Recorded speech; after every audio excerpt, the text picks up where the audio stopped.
Hey there, Carl Dawkins coming at you with another DBD lore video. This time we're looking at Tome 13, Malevolence. Starting off with the survivor is Michaela Reed.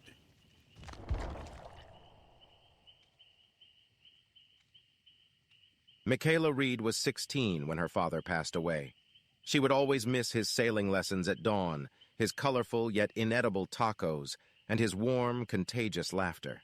She felt like she was paddling in a vast, storm-black ocean, each rolling wave submerging her. Drifting in painful darkness, she almost lost herself, but resiliently, with love and care, she made her way back to shore. Well surrounded and supported by her friends, Michaela put the past behind her and looked at life in a new light. She was excited to try new things and discovered storytelling as an outlet. Her friends liked her stories of daunting danger and hard-earned survival. She read horror stories more and more, savoring the powerful, heart-pounding escapism it provided. Autumn became her favorite season, and she threw a grand production for Halloween every year, hosting all her friends for a thrilling night of horror stories, scary games, and homemade treats. Over the years, she also showed interest in witchcraft and practiced light blessings, plant-based spells, and palm-reading divination. She gardened sage, mugwort, and lavender to craft homemade products such as body butters, soaps, and skin lotions. She aspired one day to live off the products she made for friends and family. In the meantime, she worked as a barista at the Moonstone, an independent and eccentric coffee shop in the artsy part of town. Every Friday night, she hosted an open mic at the coffee shop, performing stories live in front of customers. Julian, her best friend and roommate, recorded some of her shows and posted them online. Also, unbeknown to her, he submitted one of her performances to the Endless Halloween Festival, where renowned storytellers performed on stage for Halloween. It was a beautiful surprise when Michaela received an email from the festival inviting her to perform at their grand final on Halloween. The winning prize was big enough for her to launch her line of products. Excited, she burnt a stick of herbs in each room to dissipate negative energies, then began to craft her tale of horror. Michaela stayed up all night filling her notebooks with abandoned beginnings. She had a story in mind, but unearthing it took patience and skill. The following night, the nightmares began. For a week, she would wake in the middle of the night gasping for air. Her dream was the same every night. She was dragged down a cold set of stairs and thrown into a dark basement. Then her lungs would be set ablaze by a sharp iron hook stabbing her in the chest. A dark figure would pull on the hook and hoist her from the ground slowly, until the pain waked her. The more she finessed her Halloween tale, the darker her nightmares grew. As days passed, exhaustion, anxiety, and stress took a toll on her. Often distracted, her coffees at the Moonstone were rushed, acrid, or going to the wrong customer. She no longer blessed the coffee beans in the morning, nor looked for omens in the leftover coffee grains. Her energy was low, and her magic felt drained. When she woke up screaming one night, she had had enough. She asked Julian to watch her while she slept and record anything unusual. Julian agreed and started recording while Michaela lay on her bed. Minutes later, her fingers began to twitch, then her toes. Her breath became labored. Then Julian stared in shock as Michaela slowly rose in the air, levitating over her bed. Panicked, he shook her shoulders to wake her, but stopped when she began to scream. He grabbed his phone to call an ambulance, but a powerful crash diverted his attention. He looked down the hallway and saw a large, spidery fang slam through the bathroom door. Amidst the commotion, Michaela woke. She saw the black, spidery fang shredding the bathroom door and jumped out of bed. She slammed her bedroom door shut and shouted at Julian to help her barricade the door. Before he could react, however, the power went out. The room was submerged in sudden darkness. A second later, the lights came back on, and an eerie quietness followed. Michaela and Julian ventured out the bedroom carefully. The bathroom door looked intact, and there was no sign of anything abnormal. But Julian has recorded every sound. A sleepless night followed. When she returned to the apartment after her shift, Julian was not there. Michaela wanted to remove the recording of their ordeal, which he had posted online. Suspecting Julian might be at school, she left. The door clicked shut behind her, masking a stifled cry from the bathroom. As she neared her car, she looked over her shoulder. Michaela felt watched. She whispered a protective spell and clutched her keys. Suddenly, a shadow pounced on the wall and she broke into a run. She reached her car and rushed inside, locking the doors. Breathing hard, she looked through the windows. No one was there. Perhaps it was her nerves playing tricks on her. She turned on the ignition and drove off. The next day, Julian was still nowhere to be found. Michaela had contacted everyone they knew. She looked for him all day and waited for him all night. Distraught and anxious, she missed her shift at the Moonstone. Halloween was tonight, and so was the festival. Julian had entered the storytelling competition for her. He had supported her every time she doubted herself. Maybe he would be there. But between her nightmares and Julian's disappearance, she had been too worried to prepare a story for the contest. She looked at her notebook, filled with false starts. She could stay home, scared and helpless, or she could finish what Julian had started. There was a reason why she loved to tell horror stories. They made her feel brave enough to face any challenge. That evening, when the host called Michaela's name at the endless Halloween festival, she boldly stepped on stage, dressed in a costume. A black dress matched with a wide, witchy hat. She hoped to spot Julian in the crowd, but she could not find him, and looking directly at the audience was a mistake. A sea of expectant faces was before her, eyes watching her every move. Her heart pounded in her chest as her hands began to shake. She grabbed the warm microphone and cleared her throat. A thick silence greeted her, only interrupted by a distant cough. She reminded herself that tonight was All Hallows' Eve, when the veil thinned betwixt this realm and the one beyond. She had a story in her heart, a story that mattered. If she told it right, perhaps Julian would hear it. Michaela took a deep breath. The wet wind of autumn whirled golden leaves around her. She inhaled the acrid smell of damp foliage. She swallowed the bitter aftertaste of coffee still on her tongue. Distant eyes cawed from an old oak tree. She closed her eyes. The crimson darkness under her eyelids turned darker. Her heartbeat slowed. She exhaled deeply, her breath a puff of mist in the cold night air. Now she felt awakened, refreshed for the first time in weeks, and ready to tell the tale of a lifetime. She spoke into the microphone in a deep, haunting voice. She narrated a tale of billowing winds on a cold autumn night, of a loyal friend disappearing before daylight, of forgotten victims hiding in the wings of darkness, of throbbing graves sealed with terrible secrets, and of eternal night in the shadow of death. Michaela pointed at the night sky and said that no darkness was truly beyond light. Even on this moonless night, the sky shined with long dead stars. A thick black fog engulfed Michaela to the audience's amazement, and no one saw Michaela read again. All right. Moving on to Killer Ghostface, a.k.a. Danny Johnson, and a.k.a. Jed Olson. Danny Johnson, known as Jed Olson by some, grabbed the newspaper from the kitchen counter. It was a week old, but his face was on the front page, grainy and sunken.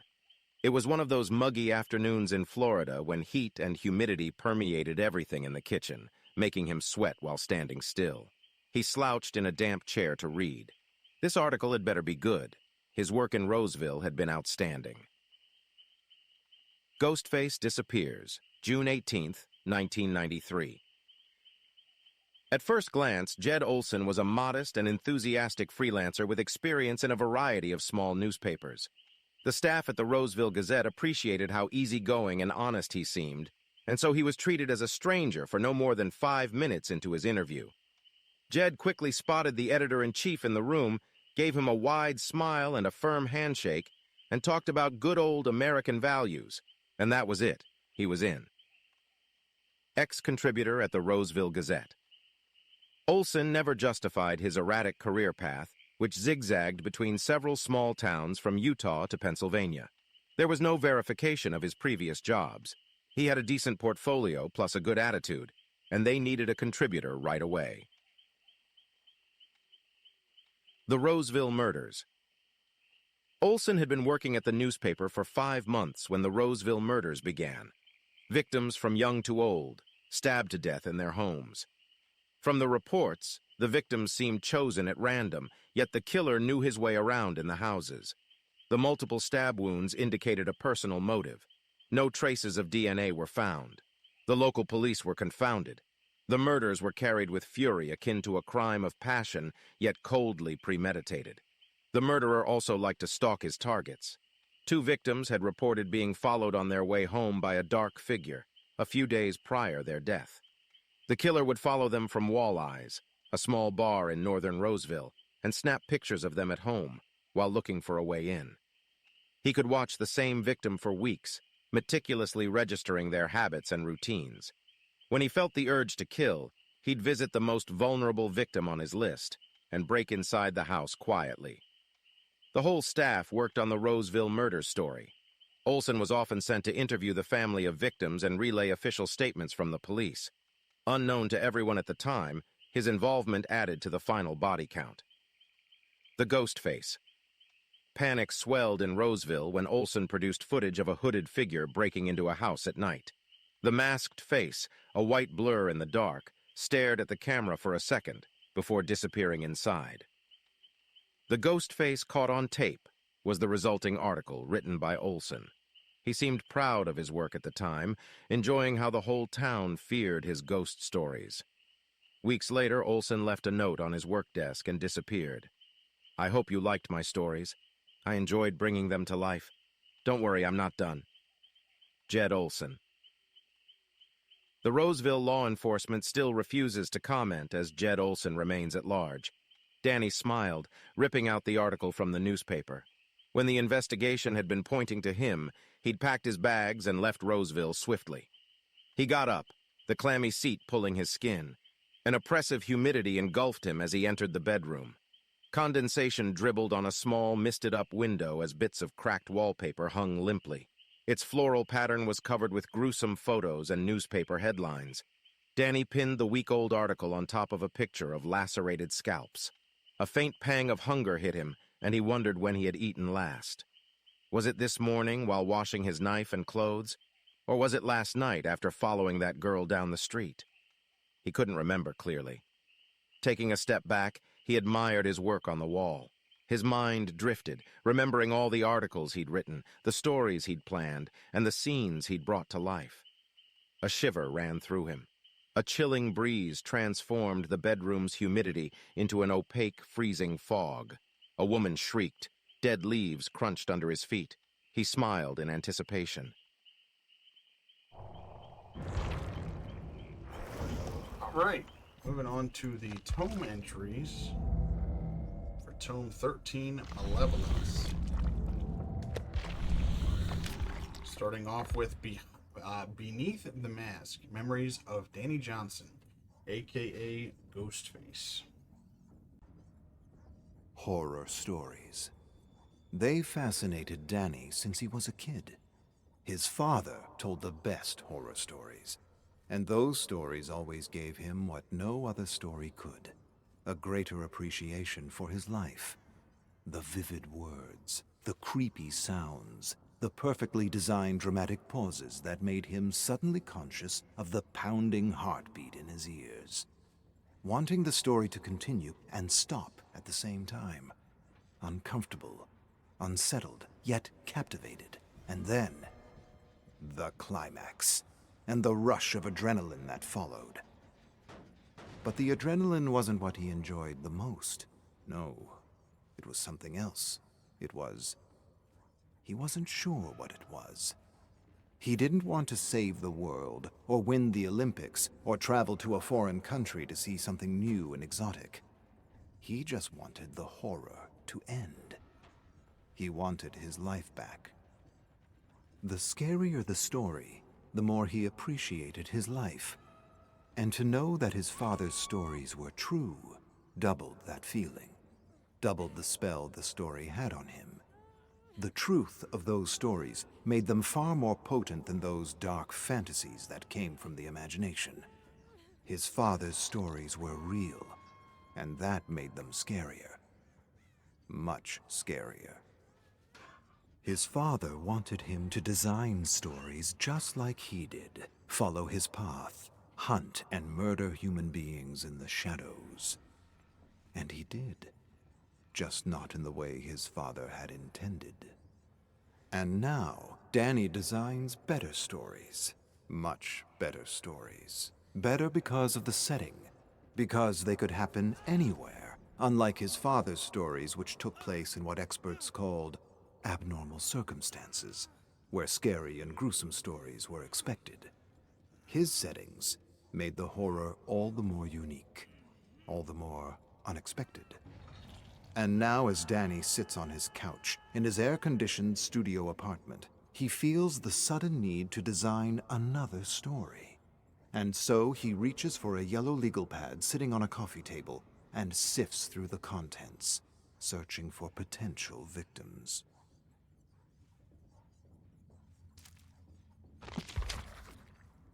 Danny goes through the legal pad searching for the perfect profile for his next design. What he's looking for is the ordinary, the relatable, the perfect victim that will make his readers think and feel it could have been them. Someone who does everything by the book. Someone who doesn't deserve to die, as if deserve had anything to do with it. He rips out pages. All the candidates with criminal records are those who are too loud in the community. He can't have his readers confused with hate, revenge, jealousy, or gang violence. There can be no hiding place for the reader. They need to identify with the victim. They need to be able to see themselves in the story, or it fails. It just doesn't work. And as he searches for his one-size-fits-all profile, his fingers fumble over a name. John Michaels. A person with two first names. Fantastic. He glances over his surveillance notes. 9 to 5, award-winning teacher, single, townhouse with a white picket fence.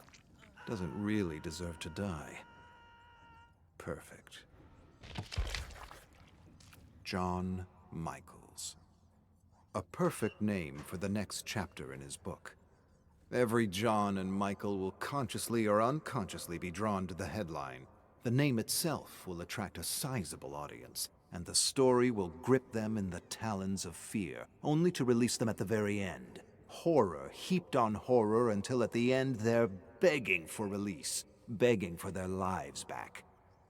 He laughs to himself as he watches John exit the community college where he teaches anthropology. He took a class in anthropology once, and he remembers the heated debates with his teacher who tried to make him believe in this ridiculous theory of the Homo sapiens, that humanity was an intrinsically curious and intelligent species that evolved toward peace and prosperity with its many civilizations and achievements. Danny argued the opposite. He argued humans were intrinsic killers, killers that evolved to enslave, acquire, destroy, and eventually self-destruct. That the achievements and the civilizations were tools for blood. That the mask of civilization was a facade, a farce, an elaborate design to hide the true face of humanity, the bloody face of horror, as he often liked to call it. The bloody face of horror always found a way to break through the mask. Always. The more we contained and hid the truth, the stronger and more creative it got in breaking free, as if it had a life of its own, a need of its own. They were fun debates. His teacher cited the golden age of prosperity at the turn of the century, and Danny countered with World War I. His teacher talked about the advent of electricity, and Danny talked about the electric chair and the electrocution of an elephant at a festival. His teacher raved about tractors and the Green Revolution, and he raved about tanks and Agent Orange. His teacher pointed to the airplane and all the great opportunities flight brought humanity, and Danny pointed to the bombs. And that was the end of the argument. All that curiosity and inventiveness paid for in blood, and used to shed even more blood. His teacher called these extreme situations, abnormal situations, misuse of human ingenuity. But Danny wasn't convinced. Danny claimed there were more abnormal than normal situations in any given century, including the 20th century. Especially the 20th century. The 20th century saw great advances in knowledge and technology, but not wisdom. Never wisdom. Wisdom always came last, if it came at all. 10 years of blood for every day of peace. That's what his old man said almost every dawn when he'd drop a penny on his bed to check if it was made properly. Stern as steel, hard as a rock, crazy as a loon, but not wrong. Definitely not wrong. Danny wakes up in his black sedan, covered in sweat. He dozed off, and that's not like him. It's the broken air conditioner and humidity making him groggy. He opens his heavy eyelids and cranes his sticky neck to see John through the living room window, getting his horror fix from the late-hour news. Mass fear stimulating the adrenaline glands and slowly becoming relief and appreciation for abnormal day-to-day civilized living. 10 horror stories for every one feel-good story. That was the media ratio, and the secret to growing an audience and running a successful news business with paying advertisers. John suddenly jerks to his feet. Danny figures he lost reception again as he observes John approach the TV. He fiddles with 2 long antennas, smacks the side of the story box, then sits back down and sips on a warm glass of milk as he takes in the horrors of the world and the safety and security of his home. Danny makes a note on his yellow pad about the TV. He could probably use it in his final design, along with a refrigerator. As he considers the possibilities of building tension, a bead of sweat drips off his nose and splats on the pen. He wipes his face with his arm, wishing he had the money to repair his air conditioner. Then he realizes he'll complete his design soon, and his story, and with his story, a paycheck. But the important thing is to not rush the design, or miss out on the opportunities he knows time and patience will bring his dark imagination. Danny knows John's routine by heart now. Several days of reconnaissance, and he's an authority on the character and setting of his next design. He'll start with the refrigerator door. The warning chime will sound in exactly 3 minutes to wake John up. He'll slump down the stairs, close the door, and quickly return to sleep, still thinking about the poor, unsuspecting bastard that was crushed to death by the escalator in the Roseville Mall. A perfect story to help John fall asleep, counting his lucky stars that it wasn't him, that he's still alive, and yet completely oblivious to the fact that those are the last of his stars, and that he will be tomorrow's bedtime story. Just as John tries to fall asleep, Danny will open the refrigerator door again, and again John will return to the kitchen. He'll close it, but this time he'll wait a few minutes just to make absolutely sure it's really, really closed. Then he'll return to bed somewhat satisfied that he won't be disturbed anymore. Danny will let some time pass. Then he'll open the door again, and when John returns to the kitchen, he'll be in the living room to turn on the TV. This is precisely when John will wonder if there's an intruder in his home. He may even suspect the ghost of Roseville. The ghost face. The legend. John will rush to the phone, only to discover a severed cord. At that precise moment, he'll leap out of the shadows like a panther in the night and trigger the first and final scream of John Michaels, the most upstanding citizen of Roseville and the most undeserving of such a grisly and unprovoked death. It's perfect. In the hot and humid sedan, Danny visualizes slipping the knife through John's neck and severing the tongue mid-scream, freezing his face in wide, gaping terror. He knows if he visualizes the kill several times, it will improve his odds at success. His father taught him that. Taught him to visualize every beat of the design. He assured him it was what made him a medal-winning hunter of human beings. The thing they don't teach you in killing school. Danny visualizes the design once more. Then he opens his eyes and exits the car, moving through the shadows toward the back door of the picture-perfect house. He glides past the fence and scans the backyard for a moment. Then he lifts and fiddles with the glass door until he hears a click. Carefully, he slides the door open and enters the air-conditioned home. He takes a moment to cool down in the narrow hallway. Then he moves toward the dark kitchen, slowly opening the refrigerator door and enjoying a nice cool waft of air in the process. A soft beam of warm yellow light illuminates the floor and the small round breakfast table beside him. Everything is going as planned. But then, as Danny turns, something in his periphery catches his eye, gives him pause. He tilts his head slightly, narrows his gaze, and pulls off his mask to make sure he's seeing what he thinks he's seeing. As he takes in the horror spread across the table, his face freezes in a silent scream. Danny closes his mouth and reaches out to a small underground newspaper. He lifts the front page of the Urban Farce and examines a caricature of his legend based on police descriptions taken from an intoxicated witness he had deliberately spared during his last design.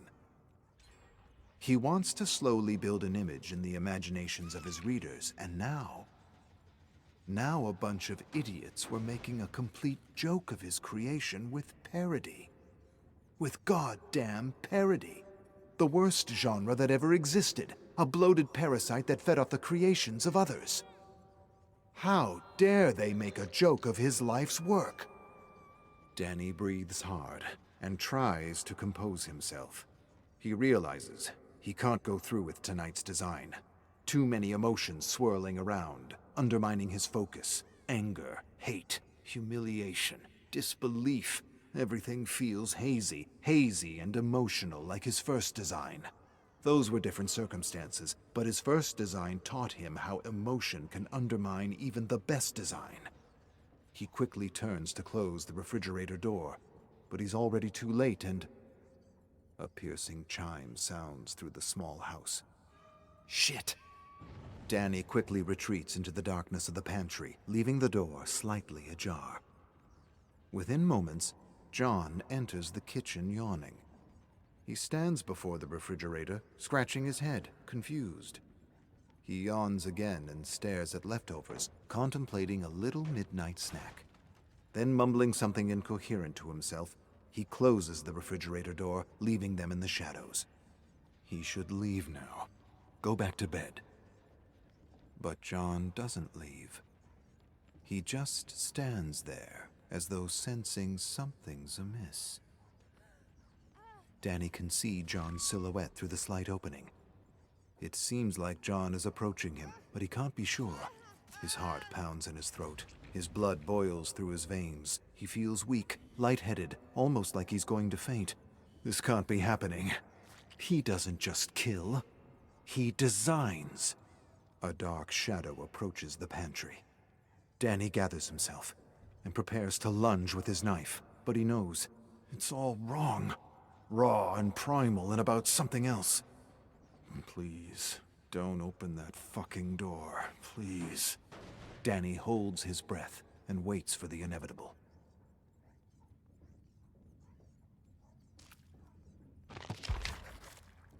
John Michaels must have had at least one more lucky star that night. Had John opened that pantry door, Danny would have had no choice but to end his days as an awe-inspiring teacher. But he didn't, and he gave Danny a chance to escape with the Urban Farce. Now Danny stares through binoculars at the post office, waiting for the editors or artists to show up. He needs to act fast and put a stop to this overt assault on his image. Parody.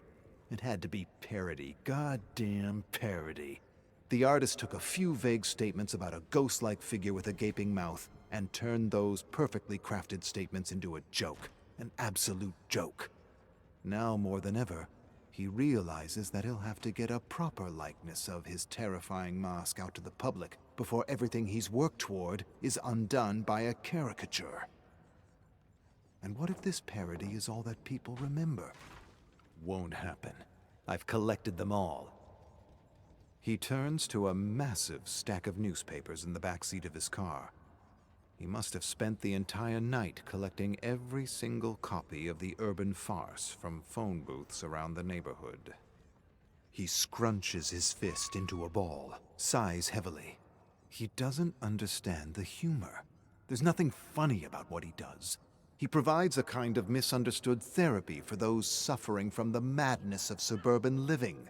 He makes the citizens of Roseville feel good about their monotonous lives. He gives them respite and relief. He protects the mask of civilization with his mask, and they're laughing at that. Just like they laughed at his father when he returned. He grinds his teeth. Only trust fund idiots trying to be rebellious would publish this kind of shit. A person enters the post office. Danny tracks him with the binoculars to box 19. Not the publisher. He then follows another man to box 7. Him neither. And yet another man accesses box 15. He lowers the binoculars and calms his humiliated heart. He regards the newspaper one more time, letters to the editor. He scans the address again and notes the P.O. box. Then he looks up and suddenly spots a young man walking into the post office. He tracks his movement past the desk to box 13. Bingo. 10:03 p.m. Danny sits in his car, watching the Three Stooges lock up the Roseville Coliseum. That's what he calls them, Stooges. All of them. Tom, Pete, and Bradley. College dropouts working for Tom's dad at the Coliseum. They'll sweep the floor, take inventory, hang out in the staff room, and work on their garbage newspaper using Dad's photocopier. Then they'll finish the night with 1 or 2 beers and a quick round of laser tag. Spoiled little shits with nothing better to do with their lives than drink and debate movies and distract their peanut brains with arcades and laser tag. But still, he's grateful for their names. Perfect names. They're the kind of names you'd expect in a blockbuster. A ridiculous story where Tom, Pete, and Bradley enter an extreme situation to kill all the baddies only to return home without a scratch. Without a goddamn scratch. Against a technologically superior enemy. Now, that would be parody if it weren't propaganda. The kind of propaganda that convinces all the Toms and Petes and Brads to sign up to kill human beings. The kind of story his dad hated because of how much he respected the actual baddies who hunted him for all those years. The true story is, Pete and Bradley don't come back home. They die. Horrible deaths. And Tom has to return to a suburban town that no longer accepts him because he sees right through the mask and it just doesn't fit him anymore. And because it doesn't fit anymore, they'll sweep him under the rug of civilization and try to forget him because of the truth he represents. And Tom will stare at the perfectly manicured lawns and the white picket fences and know, and always know, it's all a facade. Danny watches the laughing, intoxicated Three Stooges enter the staff room. Go ahead, laugh. You'll soon realize what happens when you cross lines that shouldn't be crossed. Danny feels acid rising up his throat. He tells himself he will soon have the last laugh. The challenge of this design is to overcome his bubbling rage, and he feels he's almost ready. He just has to go through the Coliseum and search for the most ideal place for the perfect scream. For now, he's leaning toward the staff room, but he knows that might change once he's actually walked the space.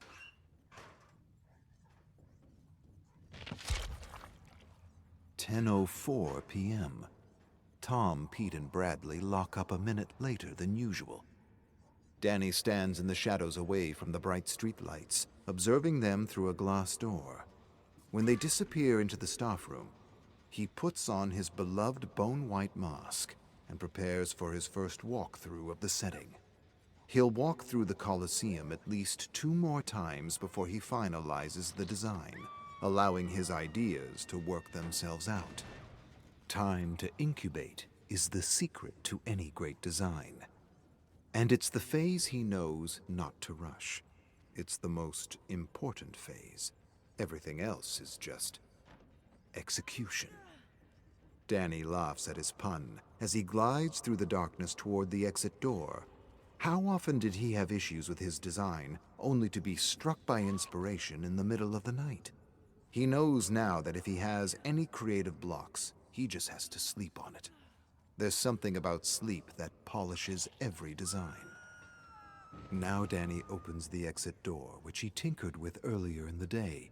Stealthily, he enters the arcade, gliding past the small concessions booth toward the growing sound of a debate.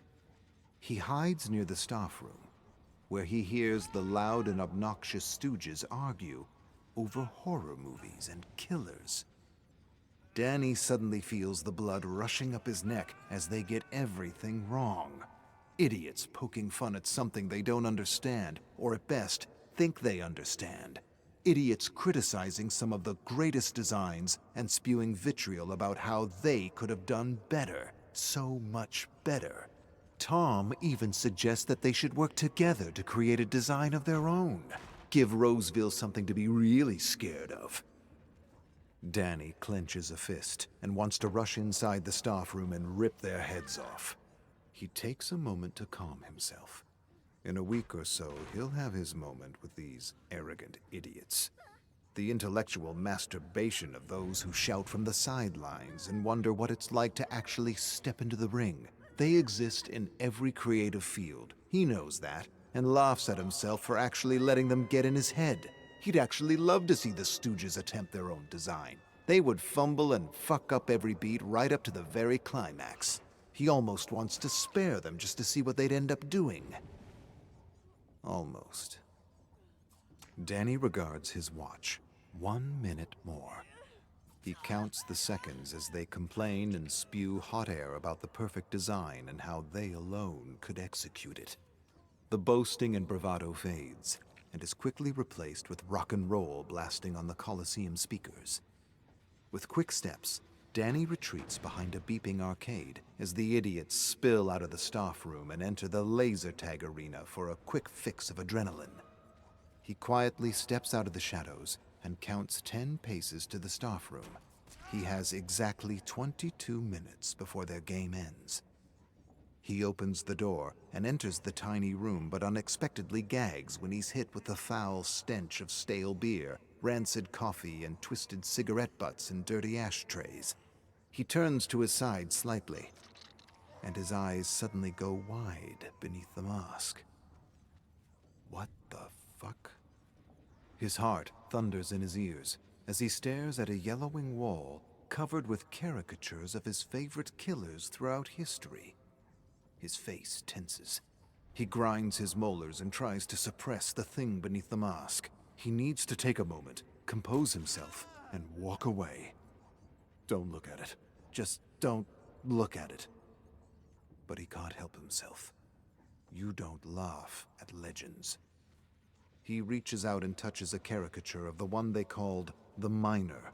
You don't laugh at legends. His mouth gapes open. His lips tremble. He hasn't felt like this in years. You don't laugh at legends. He tries to turn away, but his feet are blocks of cement. He feels prickles all over his body as blood courses violently through his veins, and something contained begins to stir. He closes his eyes and counts to 10. He hasn't improvised since his first design, and that didn't go very well. He has to find his center. Walk away. Just walk away. For the design. He stares up at the wall of parody and takes a deep breath. He closes his eyes and counts down from 10. Then he opens his eyes to see all the warped and ridiculous faces laughing at him. He wants to ignore them. He wants to walk away. He has to walk away. But something won't let him.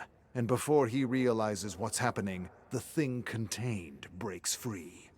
He clenches his fist and smashes it against the wall. Fuck the design. The last 10 minutes are a blur. Everything happened in a flash of emotion. He remembers moments, brief moments. Turning on the strobe lights, cranking up the music, activating the dry ice machine, hunting the Three Stooges in slow motion through the cool, misty arena. And now he yanks the gleaming hunter knife out of a pulpy face rendered completely unrecognizable. Shit. I must have stabbed him 100 times in the head. Danny narrows his gaze on the face, but the strobe light plays tricks on him, makes the face look like his past victims, the faces changing with every blink of light. He shakes his head and stares hard at the face. This is Tom. No, can't be. Tom he stabbed in the legs. He's still alive, groveling about like a worm somewhere. What about Pete? No, can't be Pete. He's pretty sure he decapitated Pete. It's not what he intended, but shit happens.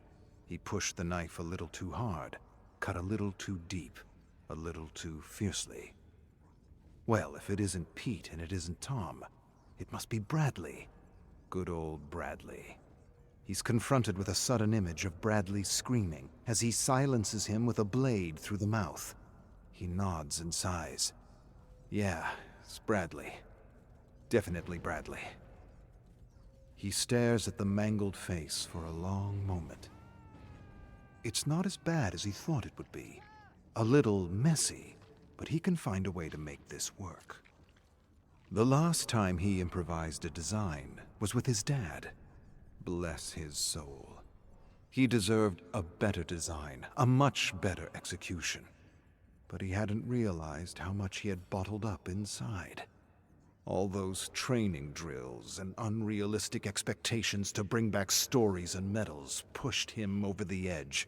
It just came pouring out one night while camping in a way he hadn't expected. Happens all the time, every day. To the best. He just didn't think it could happen to him. And here it is, happening again. The music stops for a moment to reveal someone sobbing and screaming for help. Tom. Danny marches through flashing light and dark, following a trail of warm blood through the maze. Soon the blood leads him to a young man, dragging himself across the cement ground, desperately inching toward an exit door. Danny approaches him menacingly. He kneels before him and stares at him. Despite the air conditioning, he feels sweat drip down his face into the gathering pool of blood. And as he watches the sweat drip off his face, he realizes he isn't wearing his mask. He touches his warm, bloody face and vaguely remembers removing the mask in the staff room after he ripped down every last caricature. That's because the ghost face has nothing to do with this. This is something else. There's no way he's crediting the ghost face with these clumsy yet incredibly satisfying kills. Tom looks up at Danny. Danny wipes the sweat and blood off his face. They lock eyes. Not so funny now, is it? Danny places his knife in Tom's hand. You know what a copycat is, don't you? Well, that's what you are. A failed copycat. A parody of a true killer. Tom tries to attack Danny with the knife. Easy there, Tom. You might hurt yourself. Tom's arm falls and splatters in blood, the knife dangling from the fingertips. He struggles to wrap his wet fingers around the hilt and attacks with the knife, hitting air over and over again. Danny laughs. Politicians will use your story to campaign against beer, rock and roll, and horror movies. That's the current angle I'm considering. You like that angle, Tom? Tom gasps and struggles to say something without success. Danny inches closer. He lowers his voice to a cruel whisper and suggests a potential headline for his next article. Ghost Copycat. Tragedy hits Roseville Coliseum. Employee stabs 2 of his colleagues to death before suffering a lethal injury. Danny considers, then offers an alternative version. Joke taken too far. Tragedy hits Roseville Coliseum. 3 employees die in a prank gone horribly wrong after a night of drinking, rock and roll, and horror movies. Danny tilts his head slightly. He considers both versions of the story. The drinking, rock and roll, and horror movies offer a comfortable scapegoat. It gives readers something to point to, something to blame, a place to hide. And he isn't sure he wants to give his readers a place to hide with this one. He leans closer to Tom. What do you think? Copycat or bad joke? Tom murmurs something incoherent. Danny smiles. Sorry, I didn't really get that. You're gonna have to speak up, buddy. Take a deep breath. Enunciate.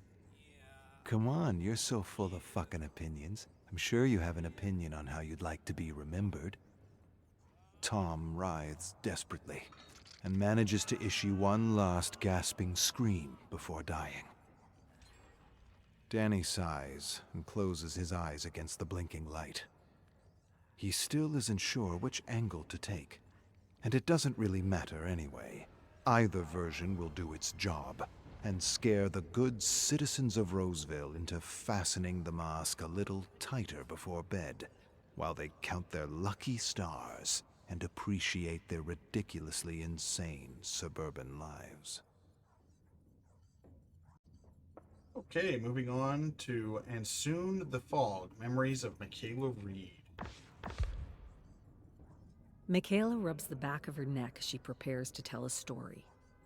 Her face is warm, her throat is tight, and her legs feel like mush. She talks to herself under her breath. Get a grip. Get a grip. But she can't get a grip. Every breath a struggle. Every movement a jab in the gut.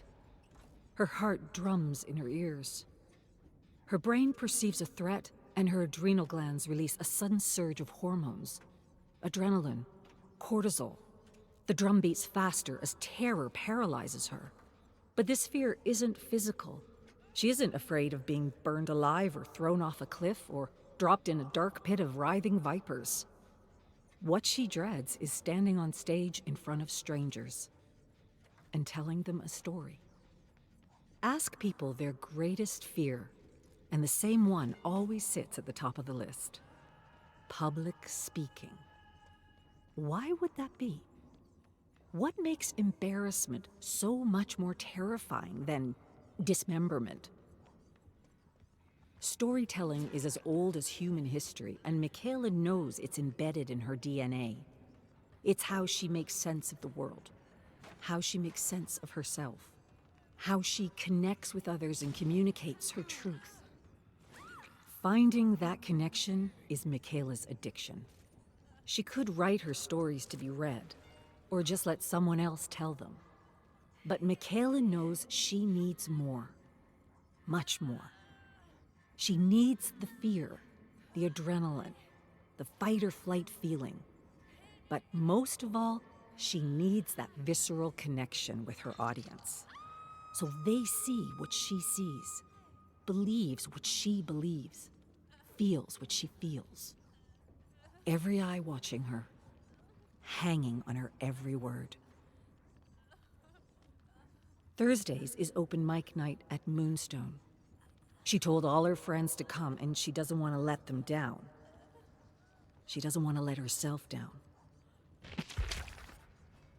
Michaela sits at her kitchen table and tries to write, but nothing's good enough. Every idea seems vapid, dull, stupid. Everything she can think of has already been done. She wants to tap into people's deepest fears, transport them to another reality, hypnotize them, hold them spellbound. And for that, she needs a good story, an amazing story. Something that hooks, something that raises questions the audience needs answered. Because standing up in front of her friends is one thing, but strangers is quite another. Her stomach lurches. She feels nauseous. She wants to purge her angst and that piece of banana bread she had with lunch. She loves coffee, but all that caffeine isn't helping her anxiety. Why would anyone want to listen to her? What does she have to say that anyone would want to hear? That's why her story has to be perfect. Surprising. Terrifying. Visceral. Shocking. Flawless. Original. And none of her ideas seem good enough. Not one. Michaela lets the last patron saunter out of the Moonstone and locks the door.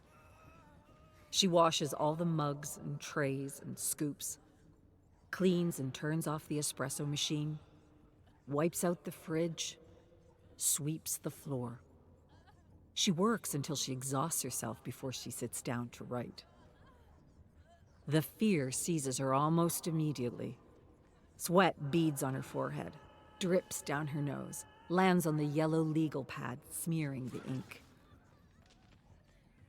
It's not failure that terrifies her. It's exile. Banishment. Being driven from the tribe. Isolated. Alone. Alone. She arrived at a new school in 2nd grade and didn't know a soul. She sat alone at lunch and tried to eat her tuna sandwich, but she couldn't swallow a bite. She had no appetite, just a lump in her throat. She still remembers that loneliness in her bones. That aloneness is more terrifying than dying. It's primal.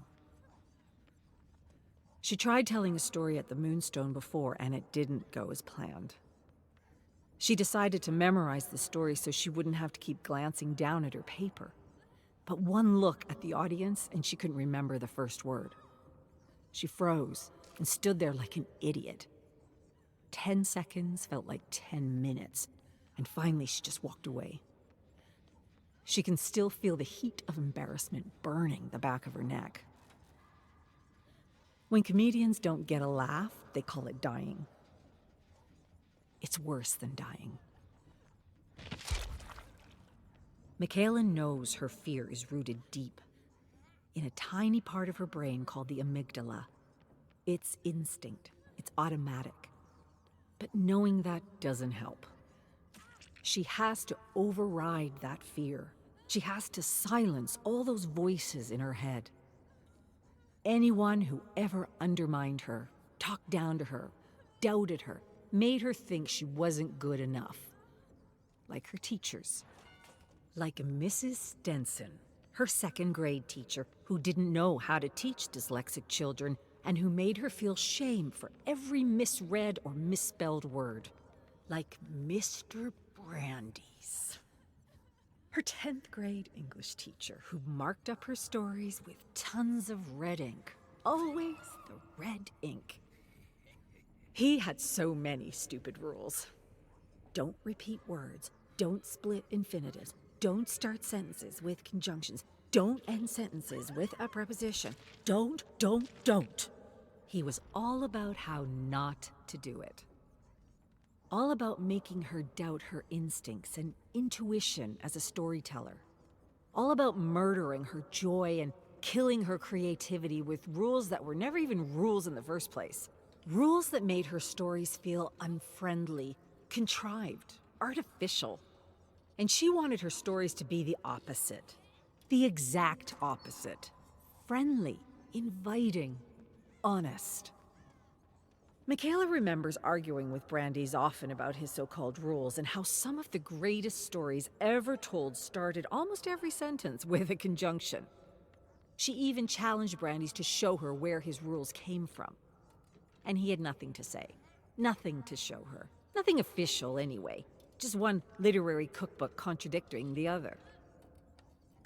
Michaela figured one teacher long ago taught a preferred style as a set of rules, and that misguided class went out into the world propagating stylistic disinformation. She remembers one time when Brandeis handed back her story. She remembers him leaning over her desk. She remembers that smell. The smell of cheap aftershave fighting a losing battle with his BO. And she hears his ugly words every time she picks up a pen. Some people are born writers. You're not. Don't worry, it's not your fault. It's just who you are. But even with all that negativity, she still managed to keep a tiny flame of inspiration alive. A sputtering flame nurtured by all the writers she'd loved. Mary Shelley, Edgar Allan Poe, Shirley Jackson. They didn't worry about following rules. They just created their characters, told their stories, built their worlds. Something about the woman keeps others at a distance. Maybe it's her intensity. Maybe it's her detachment, her otherworldliness. Even in this dark, dangerous place, she seems more connected to the flora, to the trees, the shrubs, the night-blooming flowers, climbing vines, the crickets chirping their night song, and the moths drawn to the tiny pockets of light that penetrate the heavy black fog, the rats scurrying through the brush. She can sit for hours watching a spider spin its web. That's what holds her interest. The living things that somehow continue to thrive in this grim and wicked place. She can't read people the way others can. She can't look at someone's face and understand what they're feeling. The language of human emotion is indecipherable. Her kind, intelligent eyes are framed by big plastic glasses. Her complexion is dark. Her jet black hair a soft, beautiful cloud of tightly coiled curls and braids. She moves through the dark mist, and her skin prickles with fear. There are dangers in this place. Predators, monsters, the stench of death, the sickly sweet aroma of rotten flesh. The air is damp, cold. The crickets suddenly stop chirping. The abrupt silence stops her in her tracks. She waits, listens, holds her breath. A guttural roar rips the air behind her. When she turns, she sees a scarred and misshapen face. A monster wielding a thundering chainsaw. Terrified crows bolt from the trees. Michaela screams along with the woman and awakes with a start, covered in sweat, lying in the dark. A nightmare.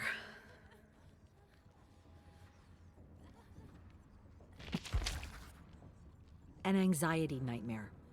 That's all it was. Julian seems certain. They drink coffee on the veranda at the Moonstone, and everything seems normal now. Safe. Sitting in the sunlight, sipping a latte.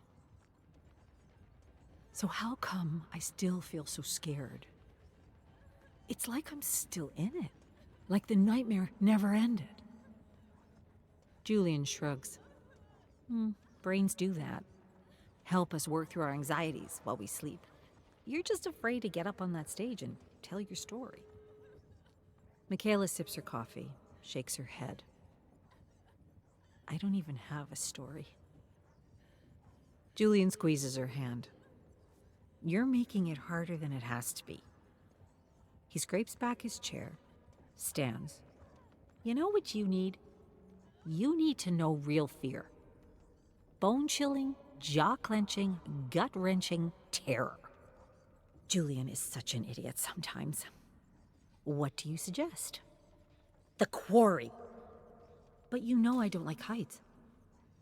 And that's why you need to just shut up and jump.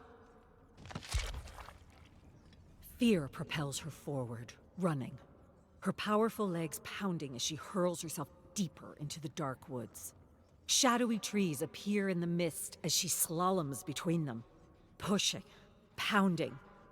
Whatever predator pursues her is tenacious, huge, powerful, growling, snarling, furious, relentless. It crashes through the brush behind her, single-minded in its hunger. The woman's will to survive is impressive. Michaela both watches her and lives inside of her. Lives in her skin as she runs for her life. Michaela has never felt so powerful, so strong. The world moves by in a blur, even as the beast behind her closes the distance between them. She bursts through the trees, fog all around as the ground disappears, and she tumbles into an abyss. Plummeting, falling through endless fog. She awakens with a start, her bed soaked with sweat, lying in the dark, her heart pounding. The quarry stunt didn't help. Not a bit. Michaela regains herself. She has had similar nightmares before, but in those dreams, her legs felt heavy, rubbery, like she was running through molasses, like she couldn't get away. This one was different. It felt so vivid, so visceral. She wasn't herself. She was someone else. Someone named Meg. She sighs heavily. Her nightmares feel like they might be more than nightmares. Windows, maybe, into another reality.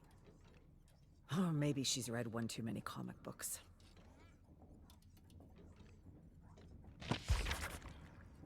Julian sits in front of Michaela at their little kitchen table. You're running from your fear. So why am I someone else? Because you're a writer. She shakes her head. No, I'm a storyteller. What's the difference? Big difference. Okay, whatever. You're a storyteller. And as a storyteller, you're all your characters. You live inside them, they live inside you. That doesn't mean you're experiencing another reality. But what if I'm not really a storyteller? You're just fishing for a compliment. No, I'm serious. Maybe I'm just a hack. Mick, come on. Take it easy on yourself. You just have to let go.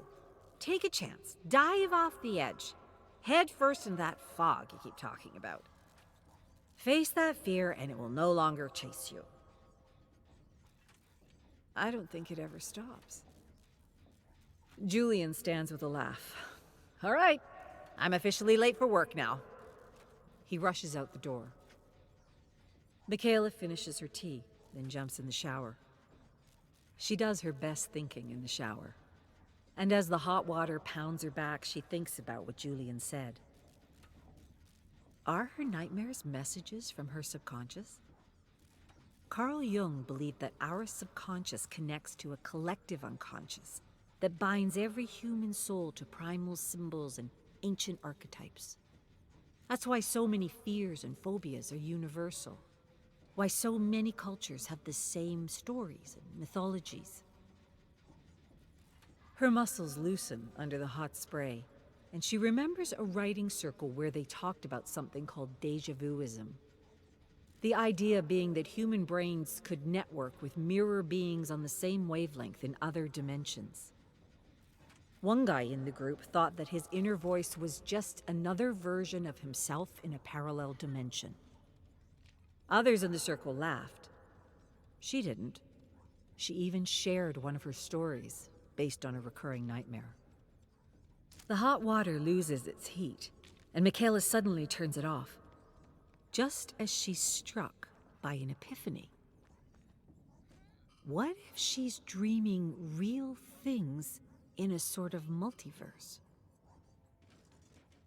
What if this world made of nightmares is not a plane of existence separate from the daily reality we all experience? What if it's just one of many realities all existing at the same time? And if there are indeed multiple realities, it occurs to her that every story she creates while asleep or awake might simply be a glimpse into another plane of existence. Michaela shivers with excitement. Maybe all the stories already exist, and are just waiting for her to discover them. Maybe writing should be less about torturing and judging herself, and more about opening herself up to the possibilities within the Garden of Infinity. Michaela goes to sleep eagerly, not fearfully. She's chasing her nightmares now, excited to slip inside of them, thrilled to experience another reality in the infinitude of the multiverse. A dark castle courtyard. Skewered corpses surround a sobbing man. He's on his knees in the dirt as a black fog pulls back, revealing even more bloody corpses. He screams a name. The screaming man doesn't wear medieval garb. He wears jeans, a black t-shirt, running shoes. Michaela sees others now. Some wear headphones and carry clipboards. The stonework is actually painted wood. The ramparts are cardboard. The corpses are mannequins decorated to look like the dead. She sees lights, a camera, a sobbing man who's facing his greatest fear, the loss of someone he deeply loves. Taken by the darkness, taken by the fog. Always the fog. Michaela awakens with a start, but this time she isn't gripped by terror. She's seized by inspiration. She searches her drawer for a piece she started writing years ago. She finds the first draft and reworks it while the images are fresh in her mind. The story pours out of her like she's taking dictation, like she's writing down something that already happened. Because it did. But when Michaela reads the story aloud, it still sounds wordy, prosaic, clunky. There's no rhythm, no shape, no build, no vivid moments to perform. There's something wrong, something blocking her. And she quickly understands what it is. She still unconsciously follows those rules. Those suffocating rules that were pounded endlessly into her head throughout her years at school. And now the story doesn't flow, doesn't feel alive, feels contrived, heavy, dead. And why? Because she still hesitates to break rules that were never rules in the first place. Shit! What's going on with me? Why can't I do it? Michaela hurries into the living room and picks up a few of her favorite books. They all break the rules, all of them. Every writer she ever loved. Twain, Faulkner, Dickens, Poe. Brandeis would have given them all F's in his class. And she can't even imagine what he would have done with quippy young Shakespeare. Shakespeare, who was free from the shackles of the mind placed by process teachers and assembly line thinking. Shakespeare, who was free to create his own rules and words without apology. Who wasn't worried about what some authority or critic had to say, and they had tons to say. And Michaela knows his freedom was earned after a terrible bout with depression when his first play flopped, and he refused to touch a quill for 5 years. 5 years! It took him 5 years to meditate on storytelling, to finally break free from the opinions of others. But she doesn't have 5 years to meditate on storytelling, even though she desperately wants Shakespearean freedom. How do I achieve that kind of freedom after all those years of trying to please others? Shakespeare made his own words and rules, and that's why he's immortal. But I don't need to be immortal.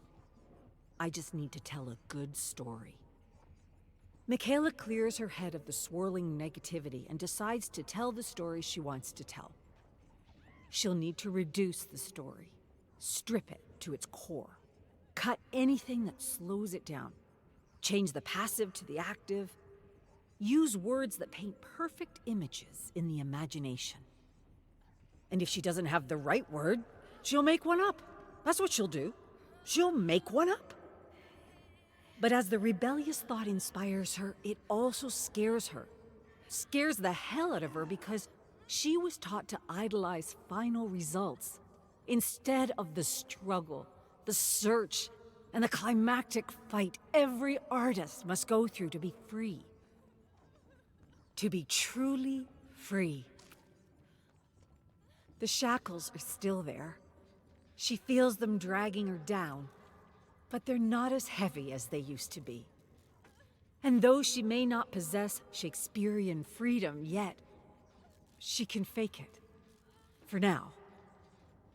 And now, she rises to her feet and paces the living room as she recites the first draft of her story. She finds places for dramatic pauses, places to add a gesture, places to speed up, places to shock the audience into gasping or screaming. She won't just play to them, she'll play with them. And she won't just tell the story, she'll live the story. So the audience lives it with her. The Moonstone is dead quiet and packed to the rafters. Michaela's written and rewritten, polished and burnished, practiced alone and in front of her friends, honed every word, every moment, every movement, every breath. She killed her darlings, anything extraneous. All that's left is only what's necessary to tell the tale. She moves across the tiny stage, commanding the room. The lights dim slowly. She waits until the audience goes quiet. Then she clears her throat and begins. Who here believes in love? I mean, really believes in love? Some audience members lift their hand or make a quick comment that they do. Michaela nods. Love makes us do crazy things, doesn't it? Several audience members laugh, while others seem to go inward. Michaela smiles. Some would turn their back on family for love. Some would give up wealth and power for love. Some would even go to hell and back for love. But there are places in the cosmos far worse than hell. Places where death is just the beginning, and you could lose your soul. Would you go to such a place to bring back the one you love?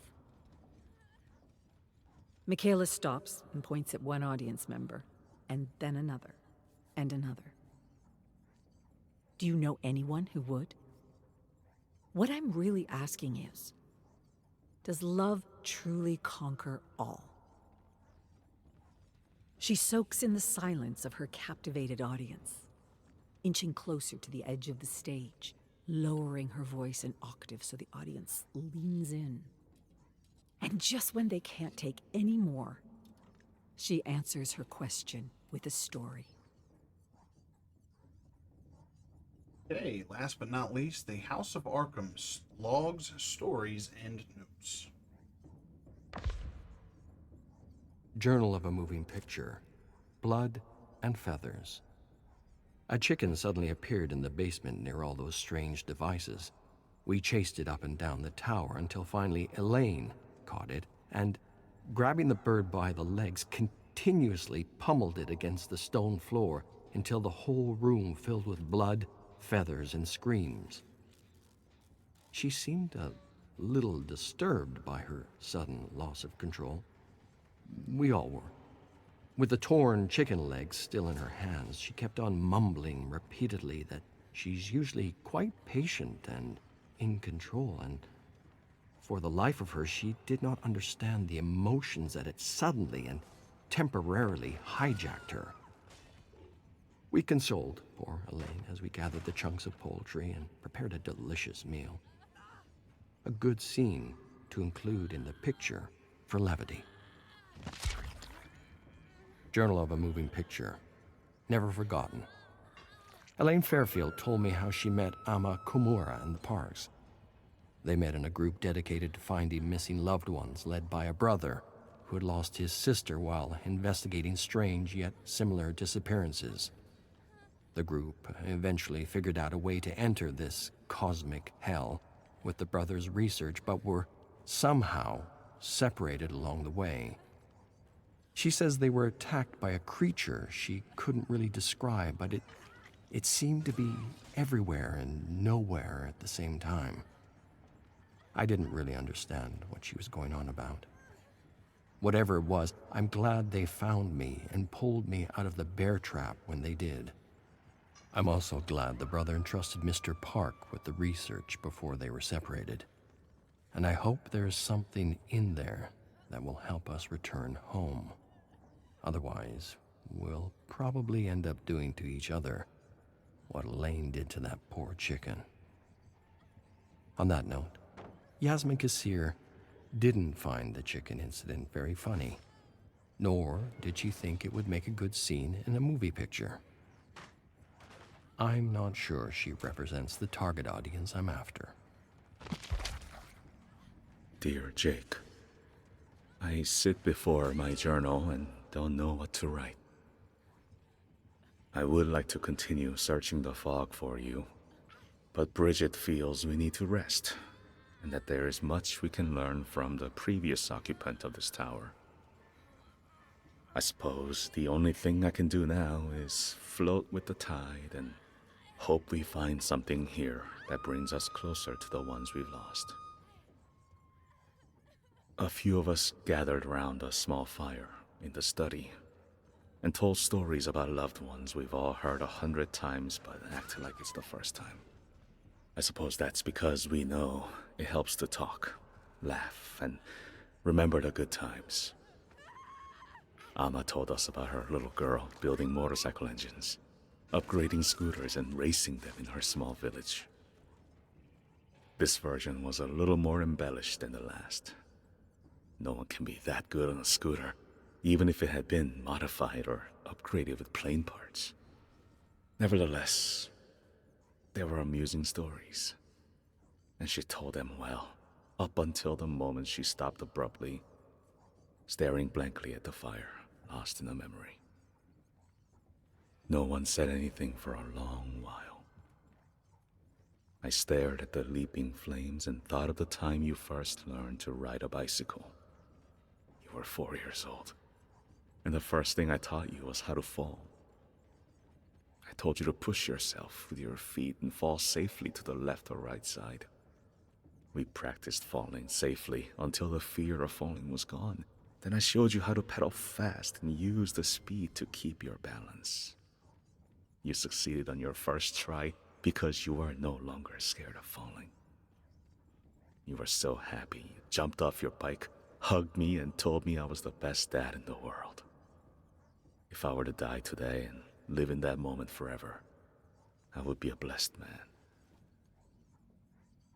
I miss you with all my heart, and hate what happened between us. I only hope for another chance to make things right.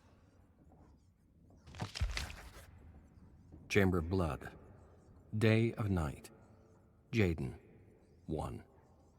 23-year-old Jaden pushed through the fog as he approached the entrance of an abandoned motel. He wiped the cold sweat from his brow, opened the creaking door, and entered the dark lobby. At once his heart sank as he stared upon a grim scene of death. Strewn across the floor were human corpses and the decaying remains of squid-like creatures, unlike anything he had ever seen before. He took a moment to compose himself. His bruised face, swollen feet, and tattered clothes gave testament to the long and arduous journey through this dark dimension to find his adopted sister, Haley. Back home, he had connected with others who had lost loved ones in similar circumstances, and together they had collected relics and artifacts with secret symbols that eventually helped them open a portal into this world made of nightmares. But no sooner had they entered the nightmare than they had been separated while being attacked by a shadow creature with an insatiable appetite for darkness. Now Jaden was alone. Without the research, or the codex as some of them had grown accustomed to calling it, He wasn't sure how he would escape when he found his sister. But he tried not to think about his predicament as he entered the lobby, feeling like something or someone was watching him. Some distance away, he had found the ruins of a tower with skeletons strewn across a mini-putt, with an old French song playing on a scratchy gramophone. Now, he was in an abandoned motel, reeking dead creatures around him. He didn't know what else to expect, but he was sure of one thing. More deadly creatures and mysterious ruins would be in the fog. Much more. Everything he had discovered about this world suggested it was a garden of infinite darkness beyond time and space. Death, he'd read, was not an escape. Cautiously, Jaden walked down a deathly silent corridor with shaking hands towards a door. Above the door, an exit sign blinked in and out of existence. The only sign of life was a rat the size of a dog chewing on the putrid flesh of one of the bloated squid creatures. As he passed a pile of bodies, he felt something behind him. He turned to see a sudden flash. An instant later, he was staring down the edge of a gleaming katana. He gasped as he found himself staring at a woman in a red and black kimono. She reminded him of a protagonist in a story Haley had been collecting by an anonymous 18th century Japanese author. "Saku, wait!" Jaden's heart gave a great leap as he instantly recognized Surin's voice. He turned to see several other familiar faces amongst a small group of survivors. Beyond the faces, he recognized Olivia, Sean, and Elias. He thought he saw Haley's estranged uncle, Mahan, in blood-stained fatigues, carrying a semi-automatic rifle. Surin urgently turned to face a woman beside him, Ariella. He said, "Tell Saku we know him. His name is Jaden. He came with us through the portal. We got separated. This place, it has his sister." Ariella nodded, then gently placed her hand on Saku's wrist, translating Surin's words into Japanese. Within moments, Saku nodded her understanding and lowered her katana. Jaden breathed again as Surin tossed him a rifle and a rusty machete, then introduced him to the new members of the group and told everyone to prepare for another assault from the fog. An instant later, they dispersed to barricade and fortify the motel. Journal of a Moving Picture, Entry 89. Started writing early in the morning. 2 pages completed. Focused on the chicken episode, which entertains in a number of ways. Discussion with Yasmin is planned for tonight and will likely miss Elaine's reading of a story chosen from the Chamber of Blood. Something wicked this Halloween. Elaine claims the story is set in a world not unlike this one. Chamber of Blood, lost and forgotten. A reverberating explosion somewhere in the distance roused the 5 prisoners in their small, muddy, vermin-infested dungeon. One bearded prisoner sat up and stared at several names etched in a rock by the door. It read, Amar Singh, 1914, Adama Komba, 1915, Omar Halimi, 1916, Amrik, 1917, Roop, 1917. The prisoner had the sudden instinct to etch his own name, lest he be forgotten. And so he grabbed a small, sharp stone, and just as he began to etch out his name, the thick wooden door slammed open, and enemy soldiers shouted curses at the 5 prisoners in a language none of them understood, while threatening them with gleaming bayonets. The enemy soldiers gestured for them to stand, then ushered the 5 prisoners out of the darkness and into the golden light of dawn through a muddy 6-foot trench reeking of death. As the prisoners hobbled toward a clearing, one soldier addressed them in broken English, telling them they had the honor of helping their captain and perhaps avoiding early morning target practice. The 5 prisoners stood by the trench wall as an enemy soldier balanced tin cans over their heads. A translator approached them with the captain. The captain spoke, and the translator quickly interpreted, saying, "One of you bastards will tell me about your secret mission. Speak up, and I promise to send you to a proper camp where you'll be fed and given immediate medical attention." None of the 5 responded.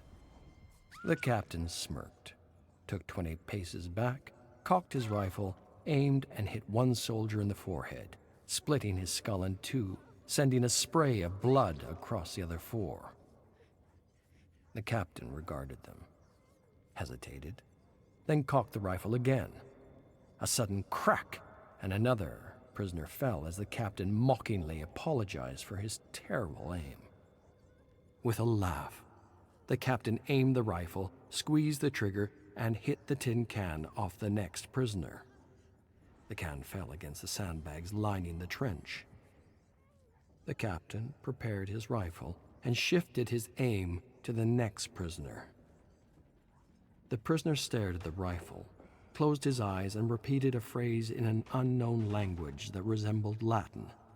And just as the captain made to pull the trigger, a sudden, piercing whistle suddenly caught everyone's attention. By the time the captain looked up, it was already too late, and he was reduced to fleshy fragments and bone shrapnel by an 18-pounder. The bearded prisoner crawled on the ground toward a trembling hand sticking out of a pile of debris. He frantically dug through the dirt and rubble as muffled screams and explosions filled his ears. Breathing hard, he managed to dig out one face and then another. Then he rose on shaking legs, grabbed one prisoner by the uniform, and pulled him to his feet.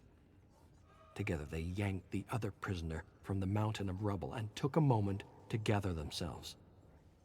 Limping and coughing, they grabbed rifles from the ground, rushed towards a ladder, and climbed over the trench and into the barren wasteland. Leaping over decomposing horses, the fleeing prisoners fell into a massive crater as bullets thumped in the mud all around them.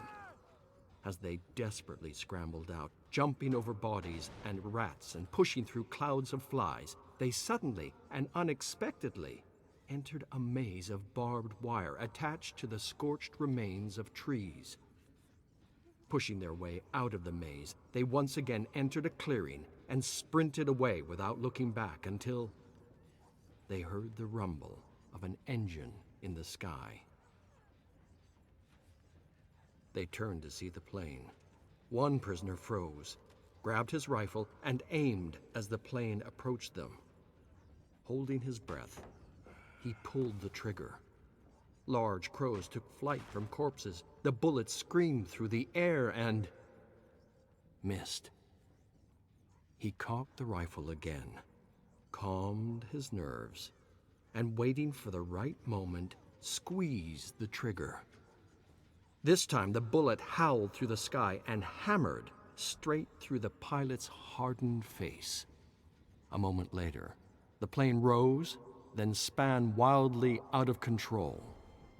The prisoners watched in disbelief as the plane crashed into their pursuers, crushing and cutting and burning them up in a swirling ball of fire.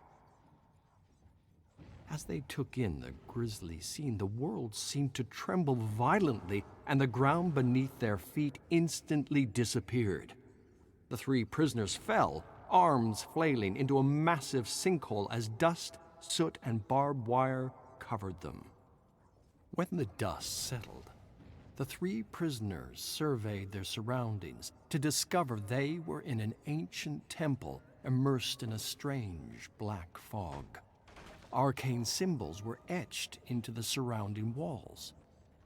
Their secret mission was a success. They had discovered the lost temple. Now, all they had to do was report their discovery to the newly formed Intelligence Division. And so the prisoners desperately climbed out and found themselves in familiar, yet unfamiliar territory. The bleak, body-ridden landscape seemed like no man's land, but there was something strange about the scene. All around were maze-like walls of barbed wire and scorched trees where bodies dangled from hooks that glistened red under a hunter's moon.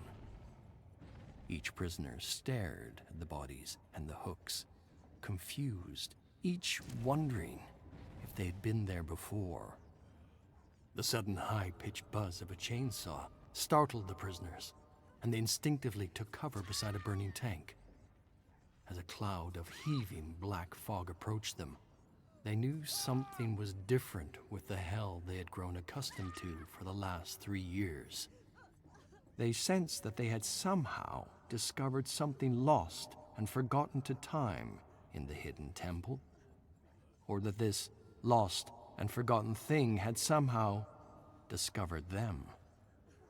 And that this thing, this ancient thing, whatever it was, had pushed them out of the frying pan and into the cosmic fire. Chamber of Blood. Office of Strategic Magic. Memo. Concerning Dr. Stomper, we are concerned about having Stomper lead Subproject 774. He openly mocks the premise of herd manifestation, and his suggestions for the community have an air of skepticism, if not sarcasm.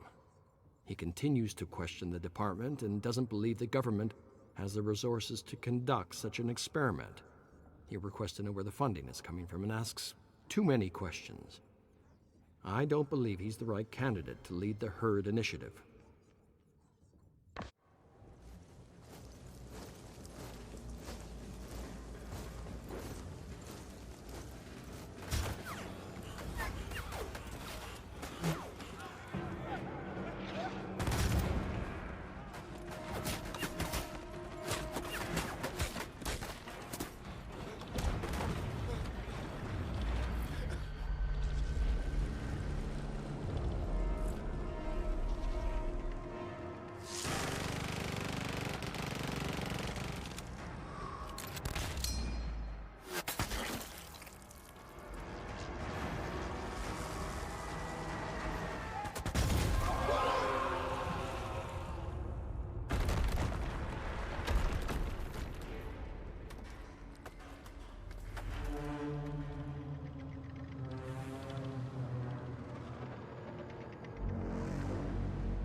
Pretty wild. All right, well, that'll do it for us with Tome 13. Next time we'll be looking at Tome 14, Betrayal. So as always, thank you all for watching, and to all my killer mains out there, happy hunting. See you next time.